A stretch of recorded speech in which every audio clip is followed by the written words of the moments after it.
Hi friends, నా పేరు ప్రవీణ్. మనకి మార్చి నెల అసలు కలిసొస్తుందో లేదో నాకు అర్థమైతలేదు. ప్రతి సంవత్సరం మార్చ్‌లో ఏదో ఒక ప్రాబ్లమ్ అయితే వస్తుంది. మరి 2020లో చూసుకున్నట్టయితే కరోనా వచ్చింది. ఆ టైంలో ఎంత పెద్ద ప్రాబ్లమో మీకు తెలుసు. అంటే ప్రతి ఒక్కళ్ళు బయటికెళ్ళడానికి కూడా భయపడేటోళ్ళు. మాస్కులు కంపల్సరీ. ఆక్సిజన్ కొరత ఏర్పడింది. మరి ఆ సిట్యుయేషన్, ఈ సిట్యుయేషన్ ఒకేలాగా చూసుకుంటే 2026 మార్చ్ సేమ్ ప్రాబ్లమ్ ఫేస్ చేస్తున్నాం.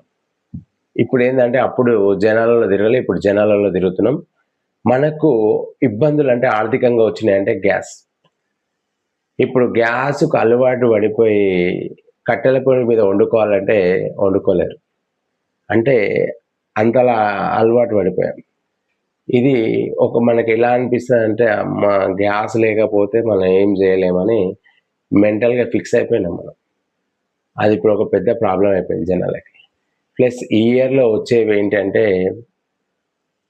Amount shortage in banks.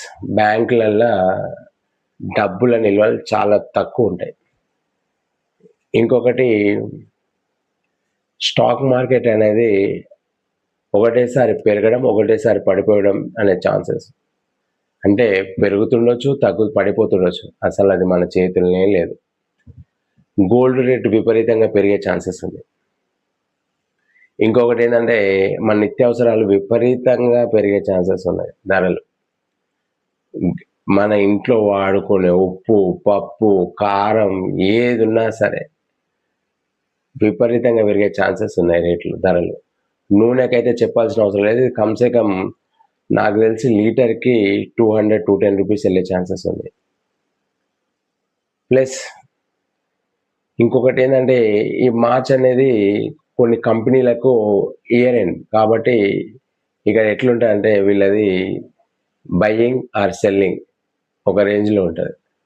అమ్ముతే అమ్ముతారు, క్లోజ్ చేస్తారు, ఉంచితే ఉంచుతారు అన్న రేంజ్‌లో ఉంటది.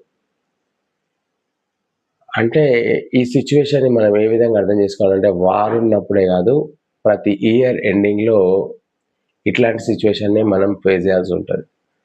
ప్లస్ గవర్నమెంట్ ఏంటంటే బడ్జెట్ అడ్జస్ట్‌మెంట్ అంటే బడ్జెట్‌ని అడ్జస్ట్‌మెంట్ చేద్దాం అనుకుంటుంది.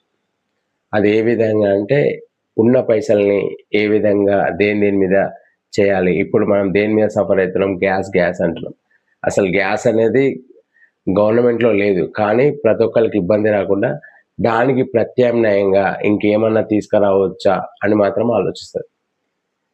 ఇప్పుడు మన సరఫరా నిలిచిపోయింది ఇరాన్ నుంచి వచ్చేది. దానికి ప్రత్యామ్నాయంగా గ్యాస్‌కు బదులుగా ఏదన్నా ఇవ్వొచ్చా లేదా అనేది మాత్రం ఆలోచించి దానిపైన కొంచెం బడ్జెట్‌ని కేటాయించడం అయితే జరుగుతుంది. అంటే అది ఎటువంటి నిర్ణయం తీసుకుంటుందో మనం వేచి చూడాలి. Thank you.